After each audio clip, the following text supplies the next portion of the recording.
uma postagem no seu blog de hoje sobre o Marcos Valério, né? Por que Marcos Valério tira o sono do PT? Isso. Você publicou, creio eu, porque sabe-se que Marcos Valério negocia uma delação premiada. Como lá em Veja antecipou, aliás. Exatamente, lá em Minas Gerais. E aí eu queria transferir a pergunta para que você explicasse por que Marcos Valério tira o sono do PT até hoje. Porque vai à essência da questão. E pode remeter à essência também do Petrolão e sirva de advertência, inclusive para Ministério Público, Justiça e tudo mais. Então vamos lá. Marcos Valério, condenado a 37 anos de cadeia. É a pena mais dura, A pena mais dura. Né? Segunda pena mais dura, Kátia Rabelo, a banqueira. 16 anos, a banqueira, 16 anos e 8 meses de cadeia. Todos os políticos do Petrolão já foram soltos. O Zé Dirceu só voltou, do Mensalão, o Zé Dirceu só voltou para a cadeia por causa do Petrolão. Mas se fosse pelo Mensalão já estava solto. A câmera fecha aqui? Dá para fechar a câmera? Fecha, vamos lá. Então, é o seguinte, você põe a mão na sua... Pensa um pouquinho. Se você pega as penas, eu sei, não vem jurista tentar me dar aula, não que eles não possam, muitos podem, mas não vem a aula pedestre, não precisa. Eu sei que as penas são dadas crime a crime, então aí você diz que o Marcos Valério praticou não sei quantas lavagens de dinheiro e praticou não sei o que... Eu sei disso.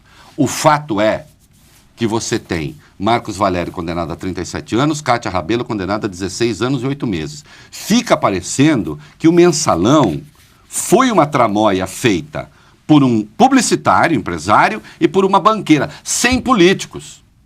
Como se o Mensalão não servisse a um esquema de natureza política.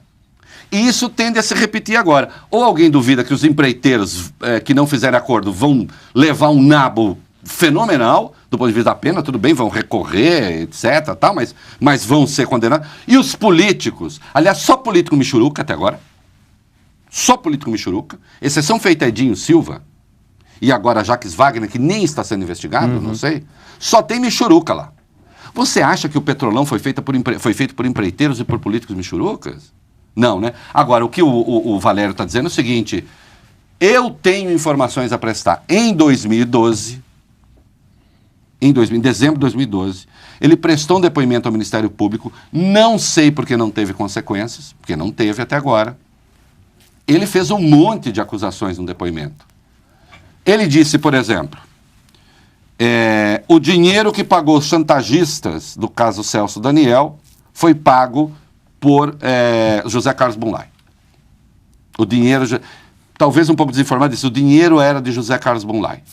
Ele disse, me chamaram para pagar os chantagistas e eu disse que não entraria nessa e foi o Zé Carlos Bunlai. 6 milhões. O que é que a gente sabe 3 anos depois? 3 anos depois, a gente sabe que, de fato, o dinheiro emprestado ao Zé Carlos Bunlai pelo Banco Chain não era para o Zé Carlos Bunlai, era para o PT. O próprio Bunlai admite isto. O próprio Bunlai admite que esse dinheiro foi parar em Santo André.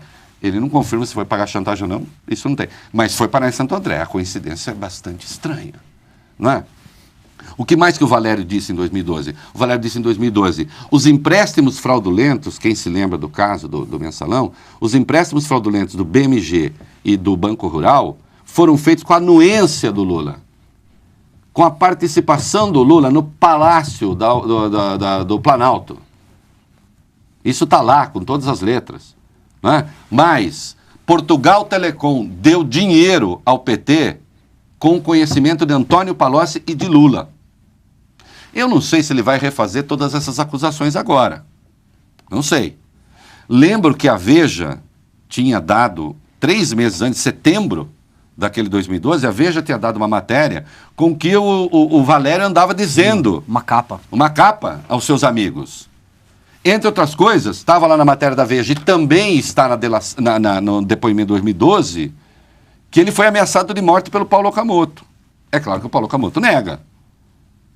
Mas o que é que o Valério vai dizer? O fato é que a delação premiada, evidentemente, só será aceita se contribuir para a investigação, se trouxer dados novos.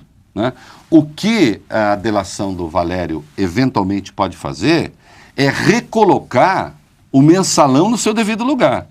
Porque se nós sabemos e o próprio Supremo, de algum modo, deixou isso claro, que o mensalão foi uma forma de apropriação do Estado brasileiro por uma súcia, por uma camarilha, por uma quadrilha, o fato é que as penas não indicam isso.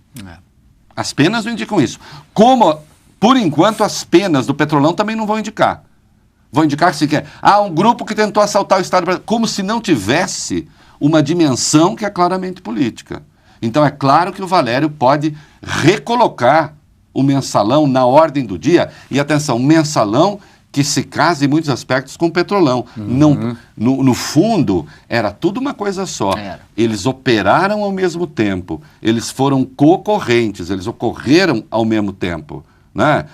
Com vínculos, nem eram coisas paralelas, porque as paralelas não se encontram, eram concorrências mesmo, coisas que se encontravam, que se juntavam, que estavam ligadas às vezes com os mesmos personagens. Não está aí o Zé Dirceu preso de novo? Pois é.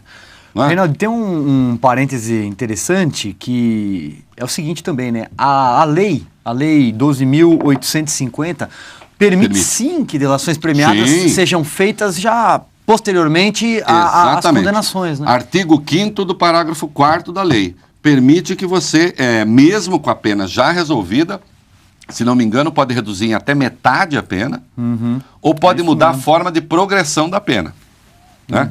Para quem está condenado a 37 anos, né? Se ele consegue ser condenado, se ele presta informações que vão transformar essa pena em 18 anos e meio, e, portanto, a partir daí, então, ele também, uma vez cumprida a parte da pena, ele muda o regime de progressão.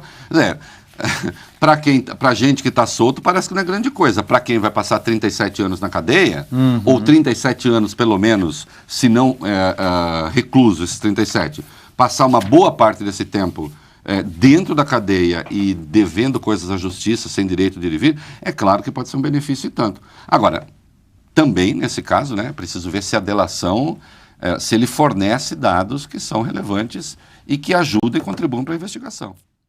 O Grupo Chaim emprestou 12 milhões ao PT usando o Zé Carlos Bunlar como laranja.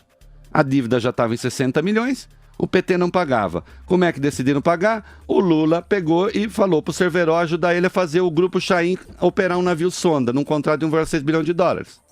E aí o PT não precisou pagar a dívida. O Cerveró está dizendo, sim, fui eu que ajudei, e o Lula depois me deu um cargo na BR Distribuidora. Para isso. Então é o seguinte, a Petrobras pagou o empréstimo do PT, e o homem que viabilizou a operação do navio sonda ganhou um cargo. Agora, atenção, grave. Essa acusação pega na testa do Lula. A delação premiada do Fernando Baiano diz rigorosamente a mesma coisa. Eu me espanto que o Lula não seja nem investigado na Operação Lava Jato.